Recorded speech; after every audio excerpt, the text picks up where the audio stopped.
Welcome back to of the record. Warangal పశ్చిమ నియోజకవర్గంలో ఏం జరుగుతుంది? ప్రతిపక్షంలోకి వచ్చాక ఆ మాజీ ఎమ్మెల్యే ఎందుకు సైలెంట్ అయ్యారు?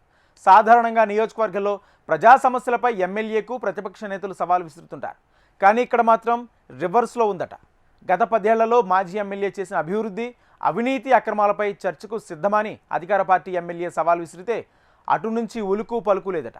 ఎందుకు ఆయన మౌనవ్రతం పాటిస్తున్నారు? ఆ మాజీ ఎమ్మెల్యే నిజంగానే అధికారంలో ఉన్నప్పుడు తప్పిదాలకు పాల్పడ్డారా? Watch the story.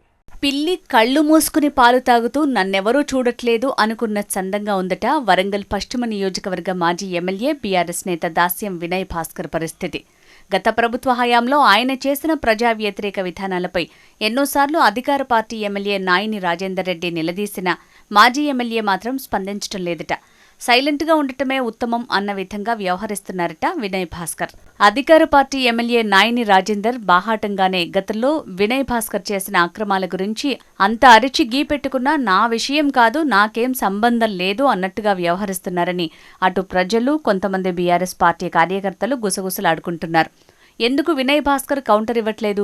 చేసిన తప్పుల్ని కప్పిపుచ్చుకోవడానికా, లేక తిరిగి స్పందిస్తే తాను చేసిన అక్రమాలను బయటపెట్టే విషయంలో ప్రభుత్వం కఠినంగా వ్యవహరిస్తారని భయపడుతున్నారా అని అక్కడి ప్రజలు అనుకుంటున్నారు.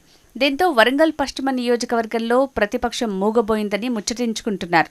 వినయ్ భాస్కర్ బయటికి వచ్చే పరిస్థితి, తనకు ప్రశ్నల్ని ఎదుర్కొనే దమ్ము, ధైర్యం లేదా అని ఎమ్మెల్యే నాయిని రాజేందర్ రెడ్డి అంటున్నారు. ఎన్ని సవాళ్లు విసిరినా సమాధానం లేక తోకముడుచుకుంటున్నాడని బాహాటంగానే చెప్తున్నాడు ఎమ్మెల్యే నాయిని. ఒక్కదానికన్నా సమాధానం ఇవ్వగలరా? చర్చకు వచ్చి తొడగొట్టగలవా? రా దమ్ముంటే అంటూ చాలాసార్లు సవాల్ విసిరినా సమాధానం కరువుతోంది. ఏ ఒక్క చోట కూడా ఖండన లేదు. చర్చకు వచ్చే ధైర్యం అంతకన్నా లేదంటున్నారు. వినయ్ పాలించిన 10 సంవత్సరాల్లో 100 సమస్యలు చూపించగలుగుతా, దమ్ముంటే హన్మకొండ చౌరస్తా వేదికగా చర్చించేందుకు సిద్ధమా అని ఎమ్మెల్యే నాయిని సవాల్ విసురుతున్నారు. ఇలా ప్రజల ముందు, మీడియా ముందు ఎన్నోసార్లు సవాల్ విసిరినా ఇంతవరకు మాజీ ఎమ్మెల్యేలో చలనం లేని దుస్థితి కనిపిస్తోందట. ఈ పరిస్థితిని చూస్తుంటే వరంగల్ పశ్చిమలో బీఆర్ఎస్ పార్టీ ఉనికి కోల్పోయినట్లే అని ఆ పార్టీ నాయకులు, కార్యకర్తలు, ప్రజలు అనుకుంటున్నారు. ఇక అధికారంలో ఉండి సంపాదించుకున్న ఆస్తిపాస్తులన్నింటినీ కాపాడుకునే పనిలో వినయ్ భాస్కర్ ఉన్నాడనే భావన వచ్చేసిందని చెప్పుకుంటున్నారు. తెలంగాణలో సెంటిమెంట్తో టీఆర్ఎస్ నుంచి ఎమ్మెల్యేగా గెలిచిన వినయ్ మరోమారు అదృష్టం కలిసి వస్తే మళ్లీ సంపాదించుకునే అవకాశం దొరుకుతుంది అన్నట్లుగా అడపాదడపా అక్కడక్కడ ప్రెస్ మీట్లు పెట్టడం, చిన్న చిన్న నిరసన కార్యక్రమంలో కనిపిస్తున్నాడనే అపవాదునే మూటగట్టుకుంటున్నారు. ప్రభుత్వంలో ఉన్నప్పుడు ఎమ్మెల్యేగా వ్యవహరించిన హుందాతనం ఇప్పుడు ఏ కోశాన కనిపించట్లేదని గుసగుసలు పెట్టుకుంటున్నారు.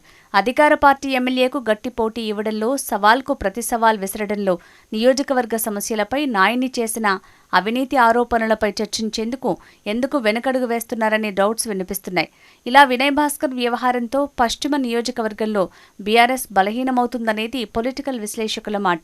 వినయ్ భాస్కర్ ఎలాంటి తప్పు చేయకపోతే కౌంటర్ ఇవ్వటంలో ఎందుకు తడబడుతున్నారు అనే ప్రశ్నలు ఎదురవుతున్నాయి.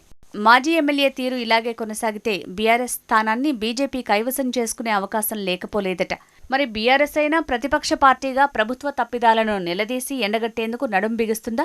ఇక్కడి ప్రజలకు చేదోడు వాదోడుగా నిలుస్తుందా అని లెక్కలు వేసుకుంటున్నారు.